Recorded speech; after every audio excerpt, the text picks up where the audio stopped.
ದೇಶದ ಮೊದಲ ಉಪಪ್ರಧಾನಿ ಸರ್ದಾರ್ ವಲ್ಲಭಭಾಯಿ ಪಟೇಲ್ ಅವರ 150ನೇ ಜನ್ಮ ದಿನಾಚರಣೆ ಅಂಗವಾಗಿ ಯಾದಗಿರಿಯಲ್ಲಿಂದು ಹಮ್ಮಿಕೊಂಡಿದ್ದ ಏಕತಾ ನಡಿಗೆ ಕಾರ್ಯಕ್ರಮಕ್ಕೆ ಶಾಸಕ ಚೆನ್ನಾರೆಡ್ಡಿ ಪಾಟೀಲ್ ತುನ್ನೂರ್ ಚಾಲನೆ ನೀಡಿದರು. ಈ ವೇಳೆ ನಗರ ಅಭಿವೃದ್ಧಿ ಪ್ರಾಧಿಕಾರದ ಅಧ್ಯಕ್ಷ ಬಾಬುರಾವ್ ಕಾಟ್ಲೂರ್, ಸಂಪನ್ಮೂಲ ವ್ಯಕ್ತಿ ವೇಣುಗೋಪಾಲ ನಾಯಕ್, ಯುವ ಭಾರತ ಜಿಲ್ಲಾ ಯುವ ಅಧಿಕಾರಿ ಮಯೂರ್ ಕುಮಾರ್ ಗೋರ್ಮೆ ಮತ್ತಿತರರು ಉಪಸ್ಥಿತರಿದ್ದರು.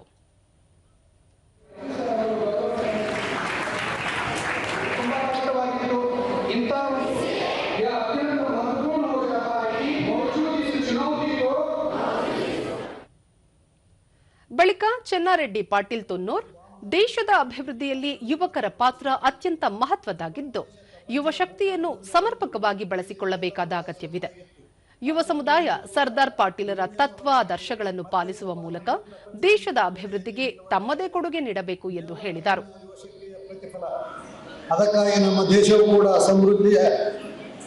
ಅಭಿವೃದ್ಧಿಯ ಪಥದಲ್ಲಿ ಮತ್ತಷ್ಟು ಸಾಗಲು ಯುವಶಕ್ತಿಯನ್ನು ಸಮರ್ಥವಾಗಿ ಬಳಸಿಕೊಳ್ಳಬೇಕು. ಆ ಹಿನ್ನೆಲೆಯಲ್ಲಿ ಈ ನಡಿಗೆ ಒಂದು ಸೂಕ್ತ ವೇದಿಕೆ ಎಂದು ನನ್ನ ಅಭಿಪ್ರಾಯವಾಗಿದೆ. ವೇಣುಗೋಪಾಲ ನಾಯಕ್, ಭಾರತದ ಏಕೀಕರಣದ ಹೋರಾಟದಲ್ಲಿ ಸರ್ದಾರ್ ವಲ್ಲಭಭಾಯಿ ಪಟೇಲ್ ಪ್ರೇರಕ ಶಕ್ತಿಯಾಗಿದ್ದರು. ರಚನಾತ್ಮಕ ಕಾರ್ಯಕ್ರಮಗಳ ಮೂಲಕ ರಾಷ್ಟ್ರದ ಭವಿಷ್ಯವನ್ನು ರೂಪಿಸುವಲ್ಲಿ ಮಹತ್ವದ ಪಾತ್ರ ವಹಿಸಿದ್ದರು ಎಂದು ತಿಳಿಸಿದರು. ಪ್ರಾರಂಭ ಮಾಡಿದವರು ಯಾರು? ಸರ್ದಾರ್ ಪಟೇಲ್.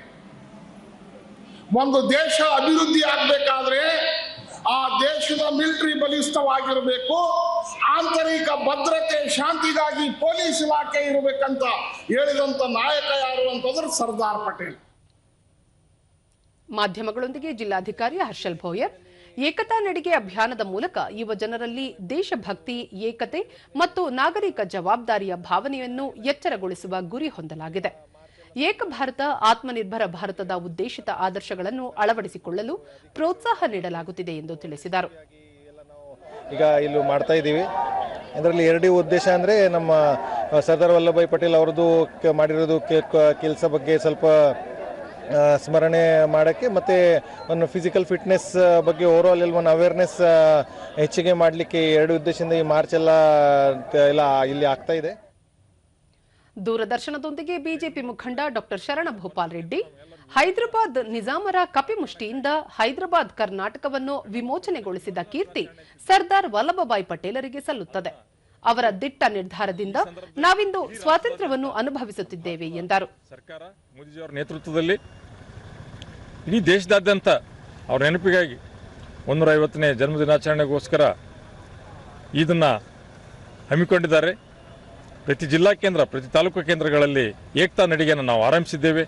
ಅದರಲ್ಲಿ ನಾವೆಲ್ಲ ಭಾರತ ದೇಶದ ಜನತೆ, ವಿಶೇಷವಾಗಿ ಯುವಜನತೆ ಪಾಲ್ಗೊಂಡು ಈ ಕಾರ್ಯಕ್ರಮಗಳನ್ನು ಯಶಸ್ವಿ ಮಾಡ್ತಾ ಇದ್ದೇವೆ.